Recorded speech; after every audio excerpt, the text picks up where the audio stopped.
بسم الله الرحمن الرحيم.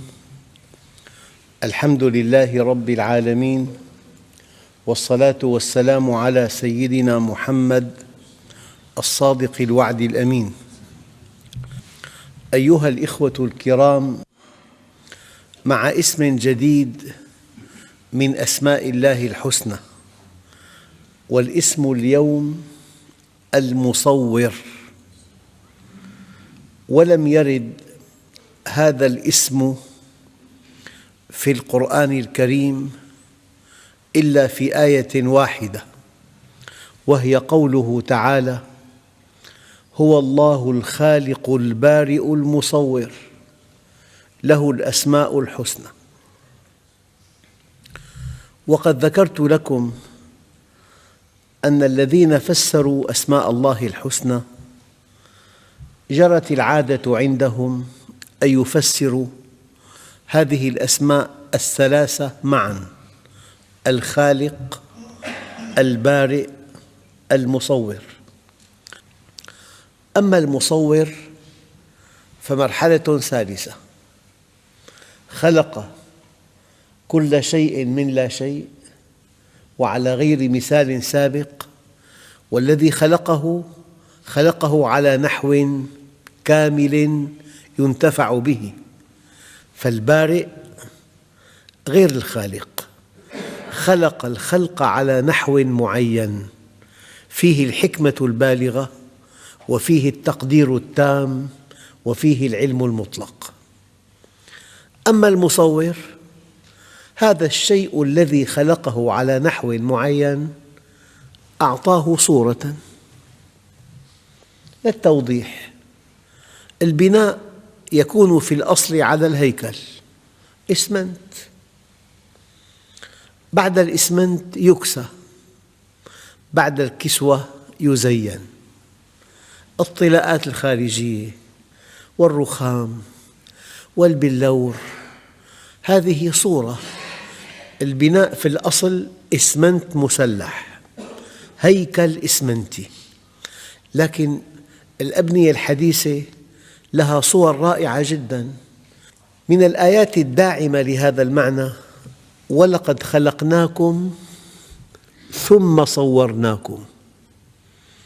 أحياناً تطلعون في بعض الصور المدرسية على إنسان على شكل عضلات فقط، منظر مخيف.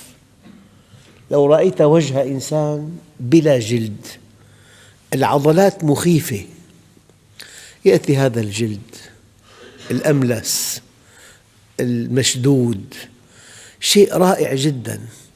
الجمال كله في هذه الصورة. نعم، ولقد خلقناكم ثم صورناكم. والآية الثانية: فصوركم وصوركم فأحسن صوركم. الإنسان متناظر، في تناظر، في جمال، في جلد، في عين لها لون خاص، في شعر له لون خاص. ولقد خلقناكم ثم صورناكم. لذلك كان عليه الصلاة والسلام إذا نظر إلى نفسه في المرآة كان يدعو ويقول: اللهم كما حسنت خلقي فحسن خلقي. وصوركم فأحسن صوركم. الآن يا أيها الإنسان، ما غرك بربك الكريم؟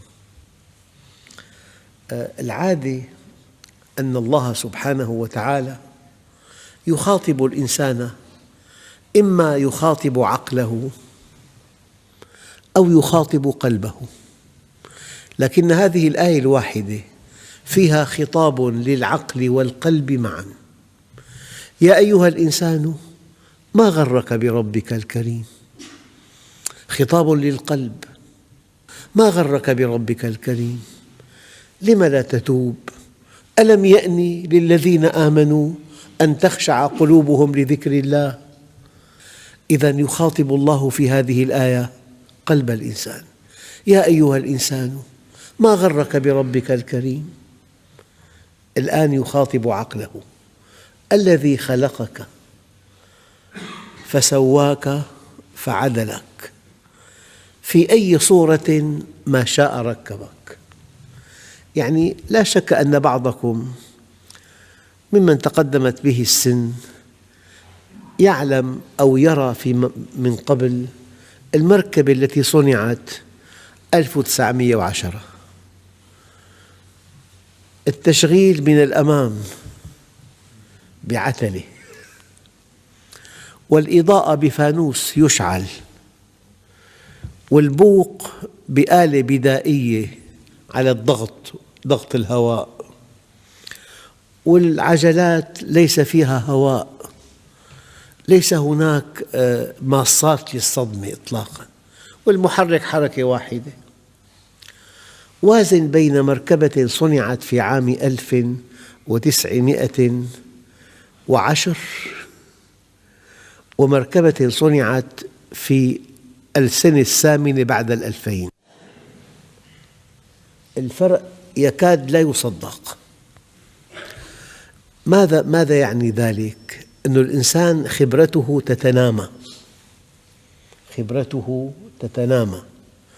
هل سمعتم أنه في إنسان بالأربعينات كان بوضع وبالخمسينات تعدل، أضيفت له زيادات، أصابه تطور؟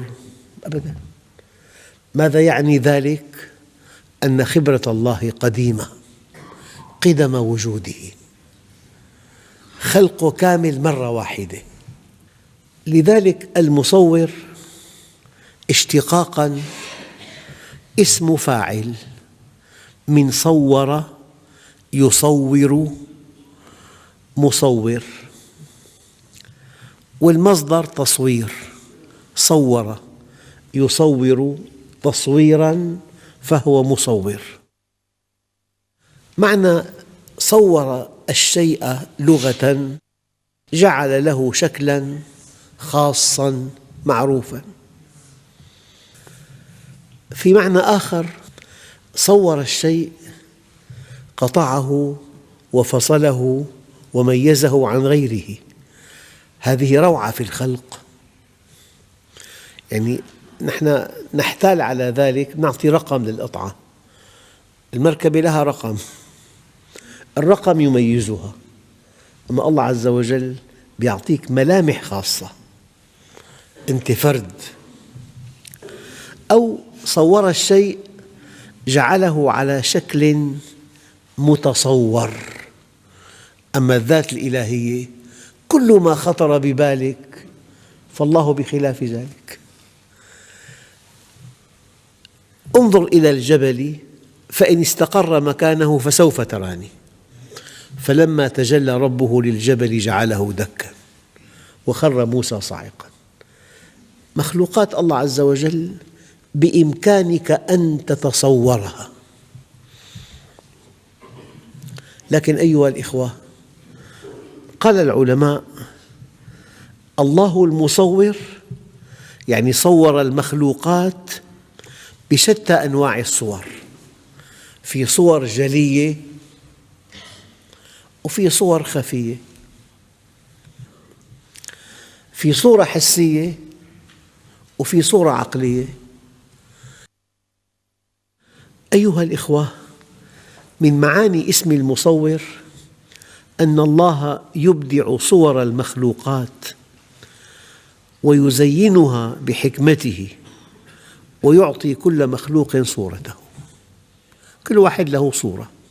أؤكد مرة ثانية أن هناك صور ظاهرة ينبغي ألا نؤخذ بها.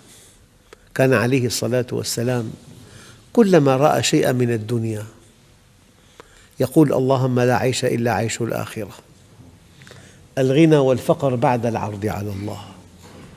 أيام إنسان يرى بيتاً فخماً، سيارة فارهة، يرى حديقة غناء، مزرعة جميلة، يرى طعام، يرى أماكن جميلة.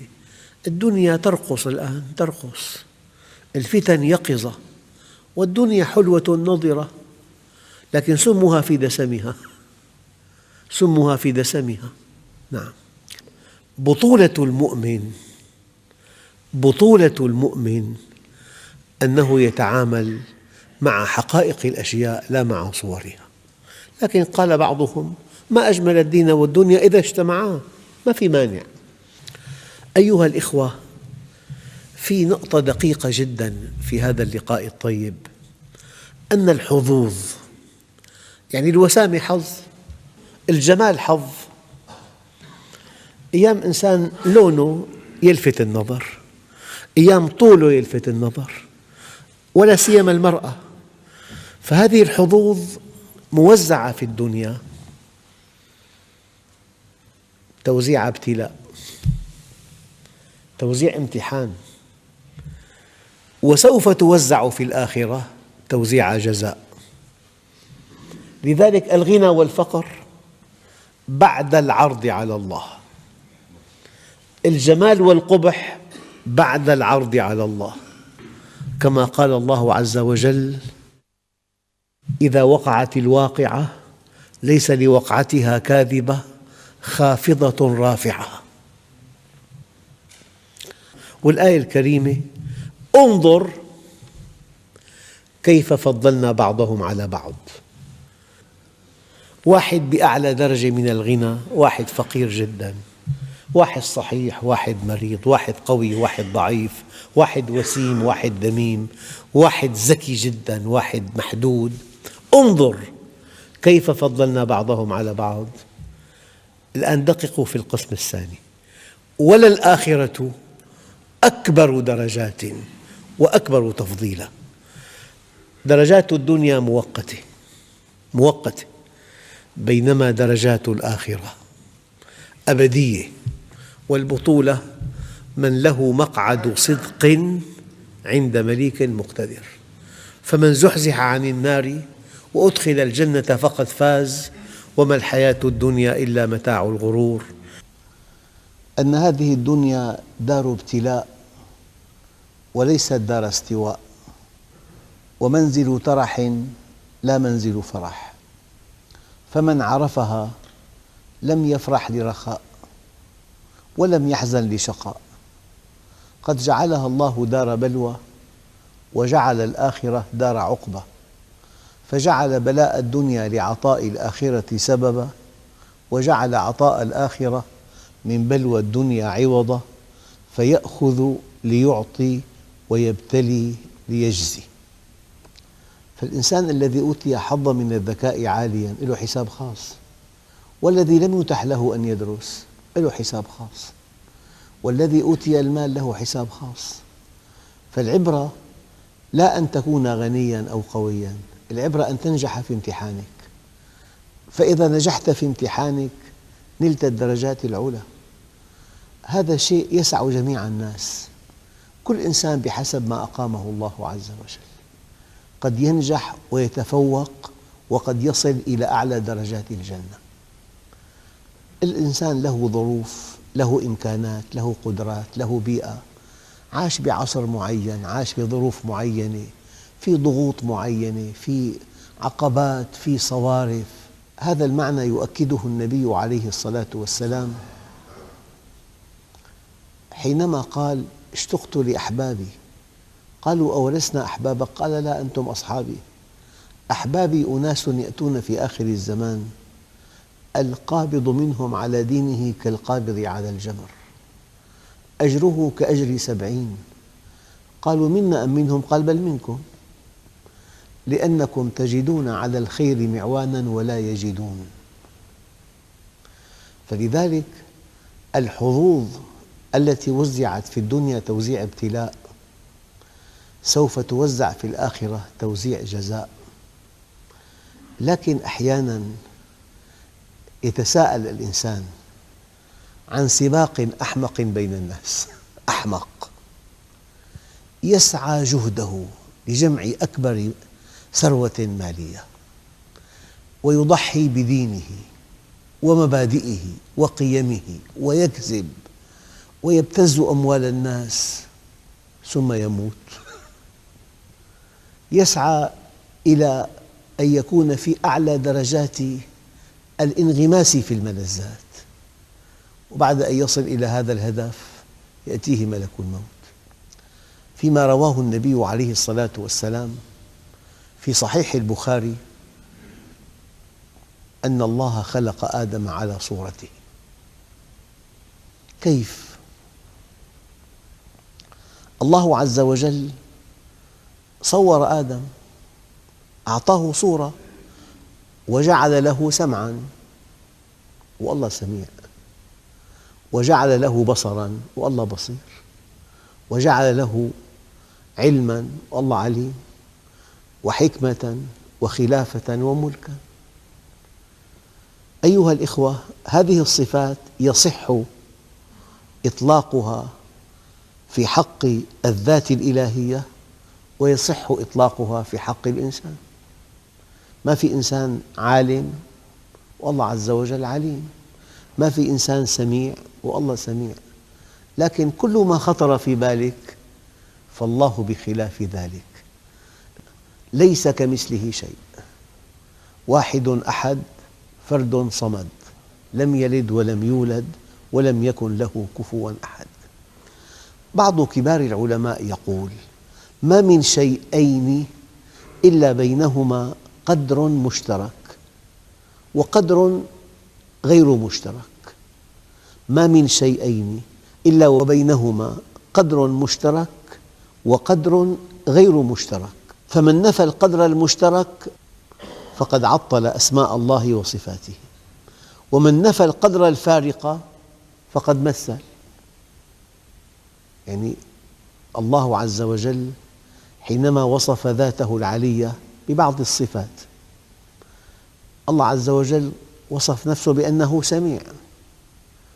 إذا نفيت أن يكون له سمع غير ذاته أنت عطلت اسم من أسمائه.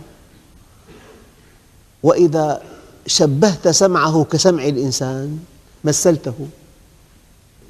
الصفات المتعلقة بالذات الإلهية ممنوع أن تلغيها وممنوع أن تجسدها، ينبغي أن تفوض أو أن تؤول. التأويل موقف مقبول أحياناً، أما التفويض أكمل. أنا أفوض الله في معنى سمعه ومعنى بصره ومعنى وجاء ربك كيف يجيء ومعنى يد الله فوق أيديهم. أنا أفوض معاني هذه الصفات التي وصف الله بها نفسه إلى ذات الله. أكمل موقف إيماني. حينما أريد أن أوضح لأناس إيمانهم ليس كما ينبغي أؤول، لكن ممنوع أن ألغي، أن أنفي، فإذا نفيت عطلت صفات الله، وممنوع أن أمثل، فقد جسدت هذه الصفات كصفات الإنسان. لكن من الصفات المشتركة التي قد يفهم منها قول النبي عليه الصلاة والسلام: إن الله خلق آدم على صورته، أن الله عز وجل مريد يفعل ما يريد، والله غالب على أمره ولكن أكثر الناس لا يعلمون. ما شاء الله كان وما لم يشأ لم يكن، فعال لما يريد. والإنسان دقق، لكرامته عند الله جعله مختاراً، من شاء فليؤمن ومن شاء فليكفر، إنا هديناه السبيل إما شاكراً وإما كفوراً، ولكل وجهة هو موليها فاستبقوا الخيرات. كما أن الله مريد ويفعل ما يريد وفعال لما يريد، وما شاء الله كان وما لم يشأ لم يكن، هذه الصفة التي وصف بها نفسه منحها للإنسان لكرامته عنده. أنت المخلوق الأول. أيها الإخوة، الله عز وجل فرد، واحد أحد فرد صمد، ومنحك هذه الصفة. ليس في أهل الأرض من آدم إلى يوم القيامة إنسان يشبهك أبدا. نبرة صوت، رائحة جلد، قزحية عين، ولك بصمة يد، هوية، فرد، ولك زمرة نسيجية. لا يمكن أن يكون في الأرض إنسان زمرته كزمرتك. وثبت أخيراً أن نطفتك تتميز بها عن كل البشر. وبلازما الدم موضوع طويل. لذلك كما أن الله سبحانه وتعالى فرد منحك هذه الصفة، أنت نسيج وحدك، وهذا من فضل الله عليك. فالله عز وجل مريد وجعلك مريداً، وهو فرد صمد وجعلك فرداً لا شبيه لك، وهو مبدع بديع السماوات والأرض، علمك ما لم تكن تعلم. لما خلق الأشياء على شكل ذكر وأنثى وجينات، فأنت طورت. بهولندا استنبتوا وردة سوداء عن طريق التعديل في الجينات، وساووا أشجار عملاقة مقزمة وأشجار مقزمة عملاقة، وهذا بحث طويل. حينما تحكم الإنسان بالجينات فأبدع أشياء كثيرة. فالله عز وجل كما أنه بديع السماوات والأرض سمح لك أن تبدع عن طريق الجينات. والله عز وجل مشرع، لكن سمح لك أن تشرع. كيف؟ عن طريق النص ظني الدلالة. لو أن كل النصوص قطعية الدلالة ما في إنسان مشرع، ولا في مجتهد، ولا في فقيه، ولا في انتهى كله. الله عز وجل كان من الممكن أن تكون آيات القرآن الكريم كلها قطعية الدلالة، أما حينما تأتي آية ظنية الدلالة أو حديث صحيح ظني الدلالة، العلماء اجتهدوا وفهموا هذا النص فهماً موسعاً. إذن سمح الله لك أن تشرع عن طريق النص ظني الدلالة، وسمح الله لك أن تبدع عن طريق الجينات، وسمح لك أن تكون فرداً، وسمح لك أن تكون مريداً. وهذا مما يفهم اجتهاداً طبعاً، ليس قطعاً، من قول النبي عليه الصلاة والسلام في صحيح البخاري: إن الله خلق آدم على صورته. أيها الإخوة، من تطبيقات هذا الاسم، نحن في كل درس إن شاء الله نقول: ولله الأسماء الحسنى فادعوه بها. يعني تقرب إلى الله بكمال مشتق من كماله. هو مصور، وصوركم فأحسن صوركم. أنت إذا صنعت شيئاً اجعله بصورة حسنة. والعالم الغربي برع في هذا، بضاعته متقنة جداً وجميلة جداً ولها غلاف رائع. فإذا صنعت شيئاً ينبغي أن تصنعه وفق صورة حسنة، كأنك تشتق هذا الكمال من الله عز وجل وتتقرب به إلى الله. اجعل الإتقان والجمال باطناً وظاهراً لما تقدمه للناس من صناعة أو من إنتاج. النبي الكريم عليه أتم الصلاة والتسليم حينما دفن ابنه إبراهيم الذي حفر القبر ترك فيه فرجة صغيرة، قبر، فقال عليه الصلاة والسلام: إن هذه لا تؤذي الميت ولكنها تؤذي الحي. إن الله يحب من العبد إذا عمل عملاً أن يتقنه. لو عندك مفتاح كهربائي ومايل تتضايق، عم يقوم بوظيفته كاملة. إذن إتقان الصنعة جزء من الدين.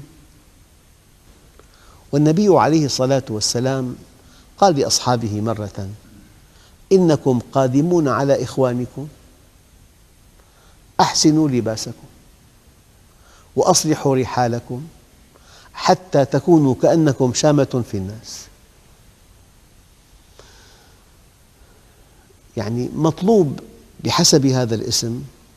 أنا لا أقول اشتري ثياب غالية أبداً، ثيابك العادية البسيطة، لكن اجعلها نظيفة واجعل بينها تناسقاً فقط. محلك التجاري نظمه.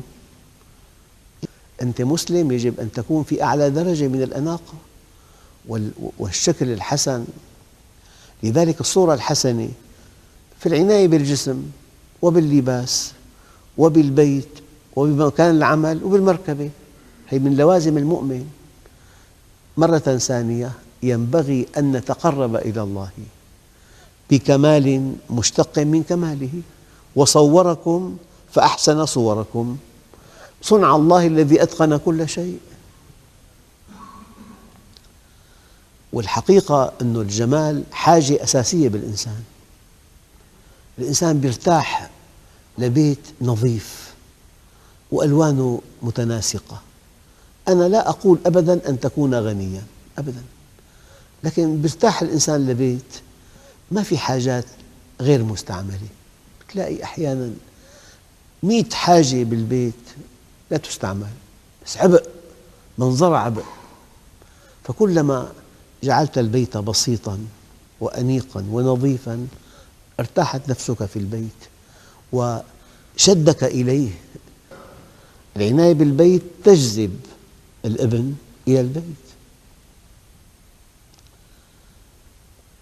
الحديث الشريف: إن الله جميل يحب الجمال، كلام كالشمس واضح. ويحب مع الجمال معالي الأمور ويكره سفسافها. ويحب أن يرى نعمته على عبده. والله حدثني إنسان قال لي: شخص قدمه بيته بائس، وضعه بائس، قال لي بتحاول تدفع له صدقة أحياناً، ولما مات ترك مئات الملايين. لماذا البؤس والتباؤس؟ ويحب أن يرى أثر نعمته على عبده. الله أعطاك. ويبغض البؤس والتباؤس. هيك تتمسكن شيء غير أنيق، كله مظهر منفر، يكره البؤس والتباؤس. لذلك أثنى الله على الفقراء الذين يحسبهم الجاهل أغنياء من التعفف. لا بأس، لا يخطر في بالك إطلاقاً أن هذا محتاج. لذلك يحسبهم الجاهل أغنياء من التعفف، جاء ذكرهم في كلمة: وفي أموالهم حق معلوم للسائل والمحروم. لأنه لا يسأل يحرم، والذي يسأل ويلح ويقتحم عليك اقتحاماً تعطيه أحياناً. فالبطولة أن تعطي من لا يسأل، تعطي المتعفف. أيها الإخوة، من أدعية النبي بهذا الاسم كان إذا سجد يقول: اللهم لك سجدت وبك آمنت ولك أسلمت، سجد وجهي للذي خلقه وصوره وشق سمعه وبصره، تبارك الله أحسن الخالقين.